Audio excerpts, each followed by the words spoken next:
Eu vim de uma geração onde não existia TDAH, mas não existia porque não havia casos ou porque não havia diagnósticos. Havia desconhecimento, certamente havia ignorância.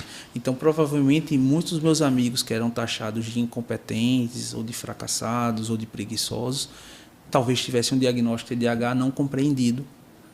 E não havia essa compreensão realmente na época, passaram despercebidos, não trataram, e isso certamente trouxe prejuízos, tanto acadêmicos, quanto sociais, quanto comportamentais, para muitos deles. O transtorno de déficit de atenção e hiperatividade é um transtorno neuropsicológico. Tá? Tem uma base neuronal envolvida, geralmente associada à dopamina, que é um hormônio que geralmente está deficitário nos pacientes com TDAH. Isso vai gerar prejuízos em 3 esferas. Primeiro, na esfera cognitiva, na atenção, na concentração, na memória, que vai estar prejudicada. Segunda esfera, a hiperatividade, a inquietude, a agitação.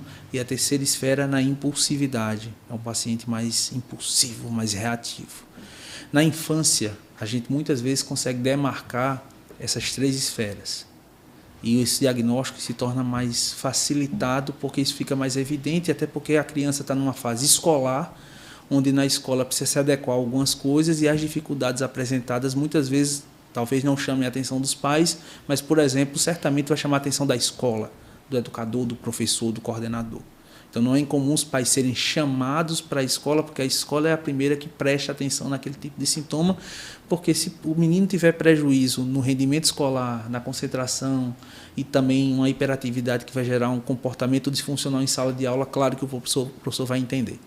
Agora, claro que nem todo caso de prejuízo de concentração e atenção é TDAH, claro que nem todo caso de hiperatividade é TDAH.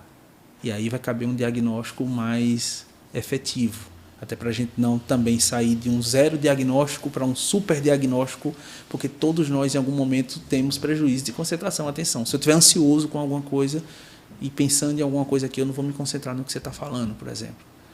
Tá? Então, o diagnóstico de TDAH ele é feito geralmente por uma avaliação médica e também com auxílio de profissionais de outras áreas.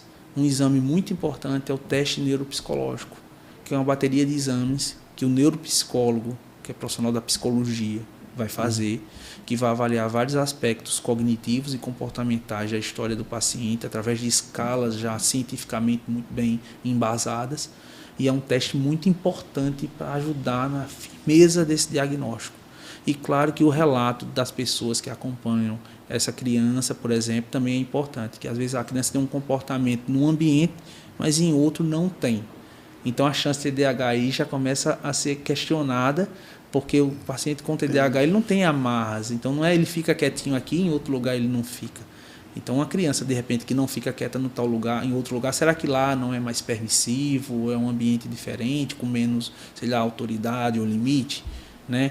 Então esse diagnóstico de TDAH geralmente é dado na infância hoje em dia, porque é onde os sintomas são mais evidentes, tanto com diagnóstico clínico pelo médico, quanto teste neuropsicológico, que vai ser de grande valia, inclusive para excluir outras coisas, como dislexia, como transtornos de conduta, como disgrafias e coisas do tipo.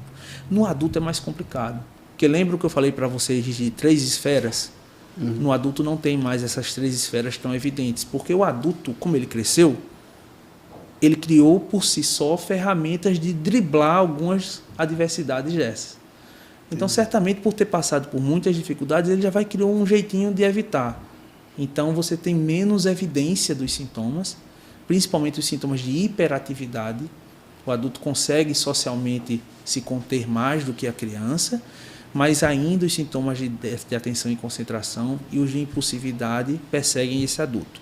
E o TDAH não tratado, ele tem uma possibilidade muito grande de evoluir para um quadro de dependência química. Porque você junta um paciente inquieto com um paciente impulsivo. Então, às vezes, uma substância química surge para aplacar esse sentimento, essa sensação, que ele não tem diagnóstico, não tem nome, nem sabe que tem tratamento. Então, o TDAH, cara, ele não pode ser subestimado. Existe, é real, é de verdade, é provado, avaliado, mas ele precisa ser bem diagnosticado, porque um diagnóstico de TDAH muda a vida de uma pessoa. Um tratamento adequado traz ganhos para aquela criança que a gente não teria de outra forma. A atividade física é tão importante, né? por essa deficiência da dopamina, que a atividade física vai ajudar a melhorar esses níveis de dopamina e vai manter ele concentrado ali naquela atividade, né?